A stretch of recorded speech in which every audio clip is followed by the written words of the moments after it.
Hello, and thank you for joining me today as we walk through the online forgiveness request process for the Paycheck Protection Program. This is the second video in the series, and I'll be covering the supporting documents phase of the process. If you joined us for the first video, as soon as we finished the forgiveness request process, we were brought into the documents upload phase. In addition to that, you will receive an email to the email address that you have disclosed to your financial institution that will bring you to that same status page as well as the document upload. Here's a very similar email to what you will have received. As you see, there is a link to the status page. Clicking into the status page will bring you directly into the document upload. If you have not logged in recently, you will need to authenticate once again. As previously mentioned, you'll have a status bar across the top of your screen, which will keep you up to date on where you currently stand in the process. As you go through the uploading of documents, please keep in mind there is help text throughout the application, starting here where we have a link to the SBA website, which will give you complete instructions on what is expected for your uploads. In addition to that, we also have tooltips that are in line, which will help you understand what is eligible for each type of document that you must upload.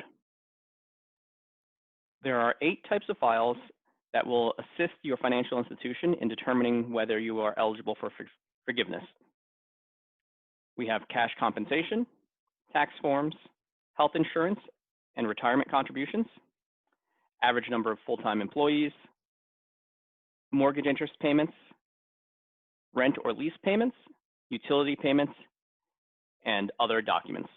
Each of these categories allows you to upload a single or multiple documents into their respective folders. There's a drag and drop feature as well as a browse feature. Each document or image that you upload can be up to 35 megabytes. You may have multiple 35 megabyte files, but the SBA is limiting each individual file to 35 megabytes. So let's begin uploading the documents for this forgiveness request. First, we'll deposit the cash compensation. As you can see, the file is uploaded and will give you a notification once complete. We can move on to tax forms.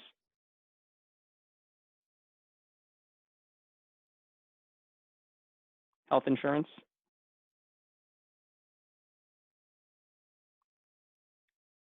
Full-time employees.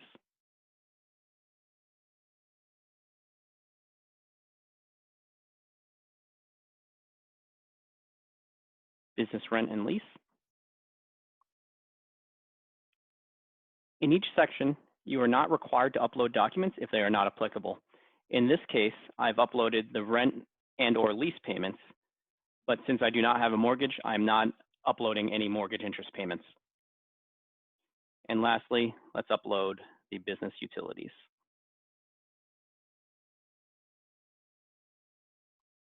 Once complete, we can go ahead and submit for review. But please keep in mind that we expect this portion of the application to also be iterative. So if you do leave this page and come back in the future to upload additional documents, everything that you've uploaded thus far will be saved within the platform. The next time that you're ready to upload documents, you will use that same email that you've received previously, selecting the link. Once you authenticate, you'll be able to come in and upload additional documents. Keep in mind, you are not able to delete any documents.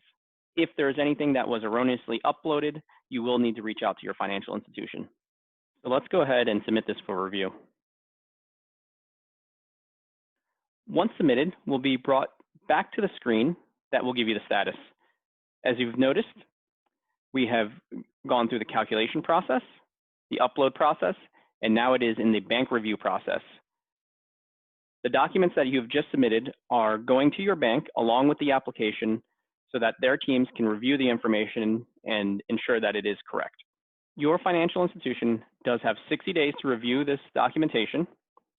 They may make additional requests of you if the application does not seem to be filled out properly or any of the documents that have been uploaded do not match the application. If either of these occur, Expect an email from your financial institution with instructions on how to proceed. If at any time you'd like to check on the status within this 60-day period, you can always log back in to the platform to see the current status. You may also review your supporting documents that you've uploaded, as well as the estimated forgiveness amount and estimated remaining balance. Thank you once again for joining me to cover the supporting documents phase of the forgiveness request process.